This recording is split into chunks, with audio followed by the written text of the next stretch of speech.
قائمة منتخب مصر مع العميد حسام حسن استعدادا للبطولة الودية. السلام عليكم ورحمة الله وبركاته. قبل ما ابدأ معاكم يا ريت ما تنسونيش باللايك، عايز اوصل لاكبر عدد من اللايكات، والاشتراك في القناة ده شيء اساسي، عايز اوصل ل1000 مشترك. نروح على قائمة منتخب مصر مع العميد حسام حسن استعدادا للبطولة الودية اللي هتتلعب في مصر يوم الجمعة المقبلة 22 مارس الساعة 10 مساء على قناة اون تايم سبورت المصرية. البطولة عبارة من 4 منتخبات: منتخب مصر، منتخبنا الوطني، ومنتخب تونس الشقيق، ومنتخب نيوزيلندا، ومنتخب كرواتيا. مصر هتلاعب نيوزيلندا الساعة 10 مساء يوم الجمعة 22 مارس، وفي نفس اليوم في نفس الوقت تونس هتلاعب كرواتيا.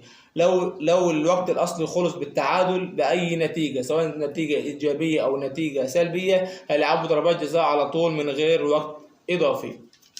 نروح على القائمة على طول.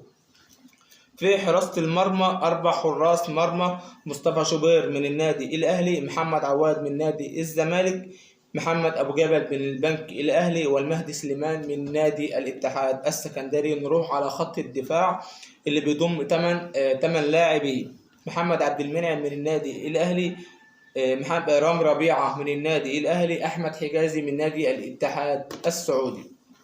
رابع لاعب معانا احمد رمضان بيكهام من نادي سيراميكا كليوباترا، اكرم توفيق من النادي الاهلي، محمد هاني من النادي الاهلي، محمد شكري من نادي سيراميكا كليوباترا. تامن لاعب معانا محمد حمدي من نادي بيراميدز. وخط الوسط بيضم 5 لاعبين: مروان عطية من النادي الأهلي، إمام عاشور من النادي الأهلي، محمد مجدي أفشة من النادي الأهلي، أحمد نبيل كوكا من النادي الأهلي، حمدي فتحي من نادي الوقرة القطري.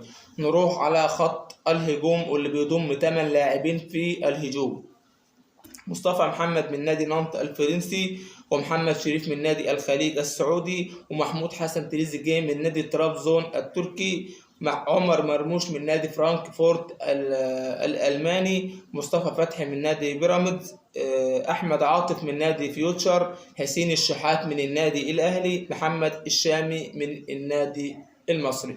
كده أكون خلصت معاكم القايمة اللي هتروح مع منتخب مصر مع العميد حسام حسن استعدادا للبطولة الودية. يا ريت أي حد يكون شد الفيديو لحد دلوقتي، يا ريت ما يبخلش عليا باللايك. عايز أوصل لأكبر عدد من اللايكات والاشتراك في القناة يا جماعة، الاشتراك في القناة، بوصيكم بالاشتراك في القناة. عايز أوصل ل1000 مشترك. والسلام ختام.